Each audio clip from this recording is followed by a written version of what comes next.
మంగళగిరిలో జనసేన పార్టీ కార్యాలయంపై 2 రోజులుగా డ్రోన్లు తిరుగుతున్నాయి. దానిపై డ్రోన్ల విషయము ఇప్పుడే కొత్తగా దానికి 5 మంది కమిటీ వేశారు పోలీస్ అధికారులతో. అది జరుగుతోంది, విచారిస్తాము. ఎందుకంటే డ్రోన్లు మేము అధికారులు ఉన్నాం, 2 నిమిషాలు టపాం పెట్టేస్తాం మేము. ఎవరు ఎగరేస్తారు కూడా, అది వైసీపీ నాయకుల పనే లేదా ఇంకెవరిన పనే, మేము పట్టేస్తాం. డ్రోన్లు ఎగరేసేంత మాత్రం భయపడిపోతారు. పవన్ కళ్యాణ్ గారు బయటికి గారు ప్రజల్లో తిరగరేమో, ఆఫీస్లో ఉండిపోతారేమో అనుకుంటే భ్రమ. డ్రోన్లకి గల్ల కింద భయపడే వ్యక్తి కాదైనా. పవన్ కళ్యాణ్ గారికి అవసరమైతే సెక్యూరిటీ పెంచాలి, ఇంకా భద్రత పెంచాలి.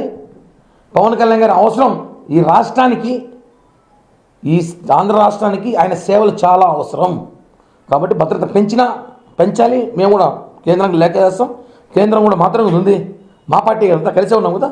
కాబట్టి పవన్ కళ్యాణ్ లాంటి నాయకుడు నాట్ ఓన్లీ 2 తెలుగు రాష్ట్రాలు, భారతదేశ రాజకీయాలకే పవన్ కళ్యాణ్ గారు అవసరం. కాబట్టి ఆయనకు సెక్యూరిటీ పెంచాల్సిన అవసరం ఉంది, పెంచుకుంటాం. ముందుగా ఈ కామెంట్స్ అన్నీ కూడా వ్యక్తిగతంగా ఆలోచించిన తర్వాత మనం జన సైనికులు, కోట్ల మంది జన సైనికులు కోరుకున్న కోరిక, మేము కూడా మా నాయకులు ముఖ్యమంత్రి చూడాలని మనందరికీ కోరికలు ఉన్నాయి అని చెప్పి కూడా తెలియజేస్తున్నాం. పట్టేస్తామన్నా, ఎంతసేపు రేపటికంతా పట్టేస్తాం, ఇందులో ప్రసక్తి లేదు.